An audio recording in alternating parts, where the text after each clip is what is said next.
On this flyer, I need to add an arrow to let people know which direction they should go. I can do this either using clip art or word shapes.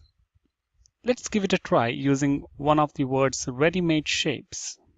First, I need to select the Insert tab and then click the Shapes command. A drop-down menu and a list of shapes appear. As you can see, we have lines, some basic shapes, arrows, flowchart options, some fun callout bubbles, and stars and banners. Right now, all I need is an arrow.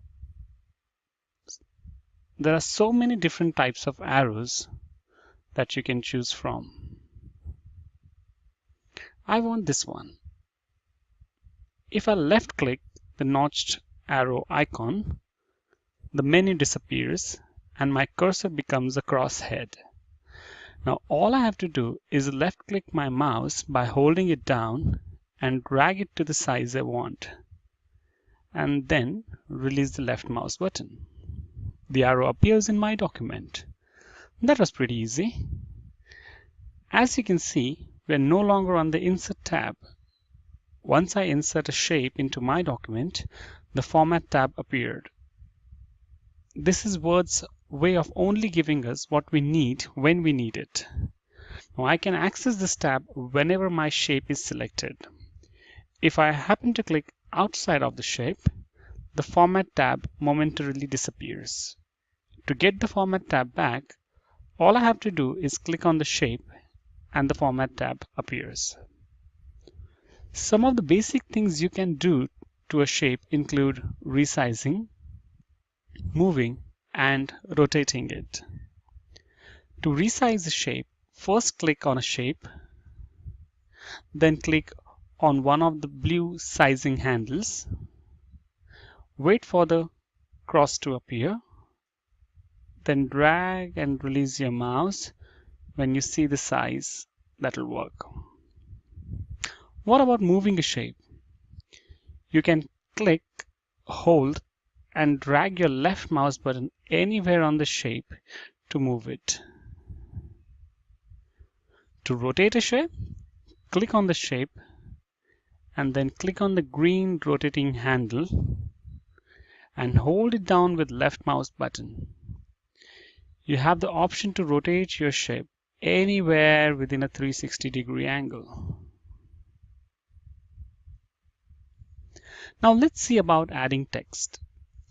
While I'm on the Format tab, all I need to do is click the Edit Text command button, which is here. This makes the shape active so that I can type the text into it. Let's see. Ballroom A to Z. The arrow looks quite plain in the document, so let's change the way it looks. There are several things you can do about it. The Format tab is awesome because I can choose from many great formatting options. Word gives us these shape styles. I can click the More arrow to see additional styles. All I have to do is move my cursor over, and Live Preview allows me to see how it will look like in my document. Here, I like this one. All I need to do is left click and the arrow appears formatted in the document. This looks good so far. Let's add a fill color to the shape. Click the arrow besides the shape fill icon, and in the palette that appears, find the one that you like.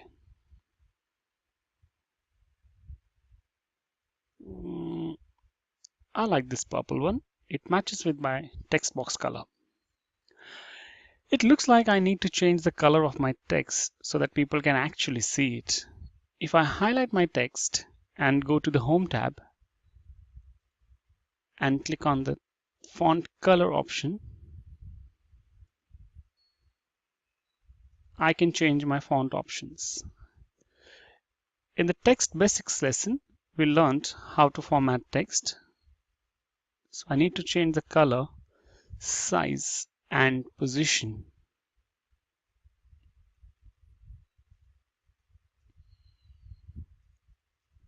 I'm going to change it to the little darker.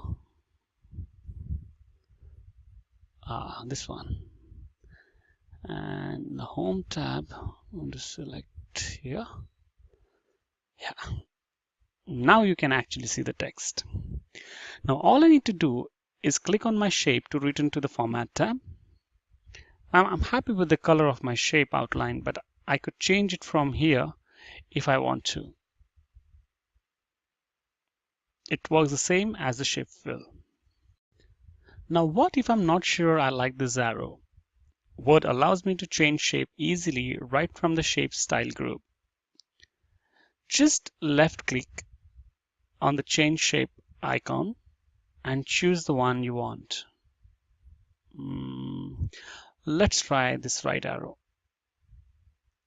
Yeah, that looks pretty good. Now I can add a little something extra to my shape by dropping a shadow or a 3D effect. Let's start by dropping a shadow. While on the Format tab, click on the Shadow Effects and hover over the various options in a menu. When you decide on an option, just left click and the selection is made. I'm going to select this one because it's simple but it still adds a little extra flair to my arrow. If I really want to spice things up, I can add a shadow color by selecting shadow color at the bottom. And all I have to do is select the color from the color palette. That's pretty cool, huh? 3D effects. Now it has this way of grabbing the attention by making things seem like they're popping out at us. So I'm going to add a 3D effect to my arrow because I want to make sure the people who read this flyer know which way to go on the day of the event. Now to do this, we'll remain on the Format tab and select 3D effects. Hover over the options in the menu until you find the one that fits your needs. Word 2007 did a great job by offering these 3D effects. You can change the color, depth, direction, lighting, and surface options of a 3D shape. I'm going to select this one. Cool. So I'm done with the formatting, and now all I need to do is move the arrow where I want it to appear on my flyer. So I'm going to select the arrow, and I can use my alignment options here in the Arrange group. And as you can see, you can pretty much align it wherever you want in the document. I'm going to align it as center. Perfect. As you can see, we have plenty of options when it comes to formatting a shape. Have fun!